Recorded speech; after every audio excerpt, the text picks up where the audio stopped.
Hi, I'm Dr. Donald Palmer and I'm an immunologist. COVID-19 is still with us and making people ill every day, but it's not too late for all adults to book their first or second NHS COVID-19 vaccination. To get these vaccinations while they are still available and protect yourself and those around you, visit nhs.uk/COVID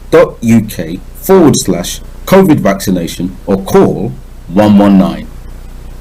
Today, Dr. Joe Wende is here to discuss why we need to embrace NHS screening for a longer, happier and healthier life. Hi, my name is Joe Wende. I'm a doctor by background, a consultant in public health, and I am the cancer screening public health lead for NHS England in London. How many NHS screening programs are there? So we have about 10 NHS screening programs, which are actually offered from pregnancy all the way to our later years. So pregnant women are offered various screening tests for things like infectious diseases and to detect genetic abnormalities in the baby. And then we have a variety of screening tests that we offer newborns.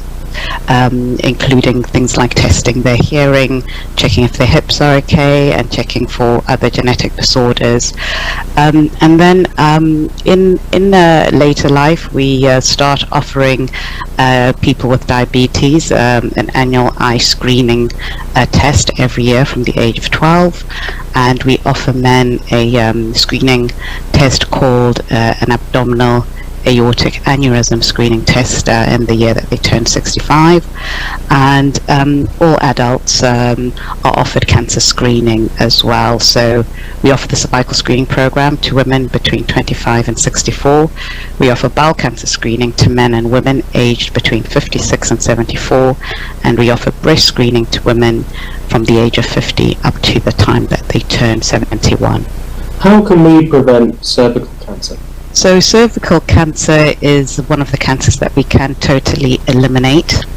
One of the most important things that we need to do is to make sure that young boys and girls are vaccinated.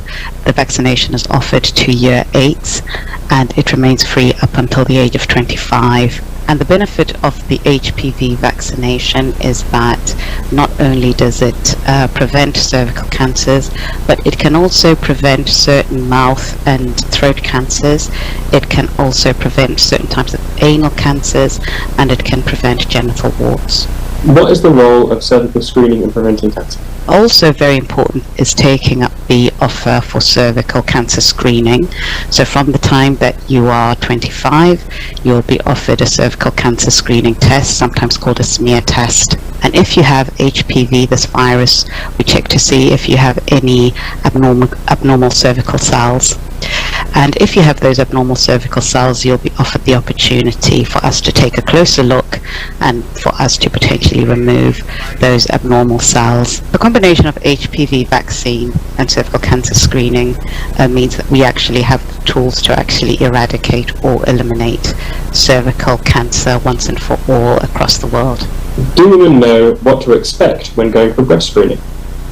You will receive your breast screening invitation for the first time between the age of 50 and 53.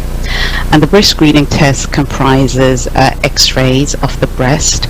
So you'll have 2 x-rays on either side, and this x-ray is called a mammography. The mammography will be done by women, and you'll be asked to undress from above the waist, so it's a good idea to wear a skirt or a trousers. The breast screening test, the mammography, can be painful or uncomfortable, but it only lasts 1 or 2 minutes.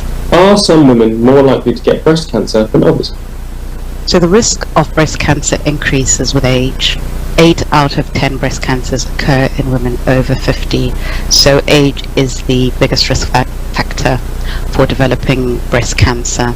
There are other risk factors, for example, having a relative who's had breast cancer and certain genetic mutations such as having the BRCA gene. But most women who actually develop breast cancer don't actually have a relative who's had breast cancer, which is why it's so important to attend breast screening. Breast cancer is one of the most common cancers in the UK, and we are all at risk of developing breast cancer as we get older.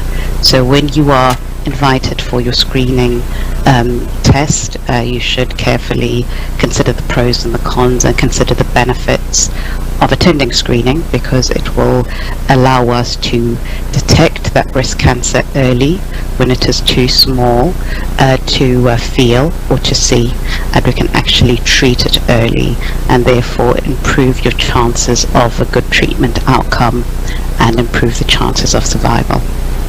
There is also a campaign running about bowel cancer screening. Is that for men only, or should women do that as well?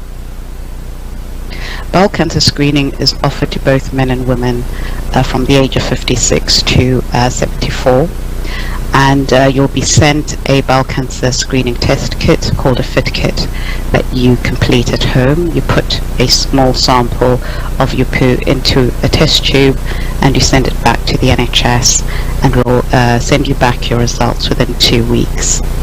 And 98 out of 100 people actually get a normal result and don't require further tests. If you are required to come for further tests, this will usually entail what is called a colonoscopy, where we will take a look inside your bowel to see if you have any signs of cancers or growths called polyps, which we would want to remove, because even though they're not cancerous, they can develop into cancer if they're left in the bowel. Thanks very much, Joe, for helping us to understand about cancer screening. Do you have any last words before you go? Yes, it is important for our audience to realize that cancer screening saves lives. So when they receive their invitation letter, they must read the information that is provided very carefully, and if they have any questions, they should discuss those questions or concerns with a health professional that they trust, or to speak to some of our charitable partners like Joe's Trust and the African and Caribbean Healthcare Network. More information is also available online at nhs.uk. Thank you for giving us the opportunity to spread the message that screening saves lives. This is Starr Radio Thanks for UK. listening. Thanks for listening.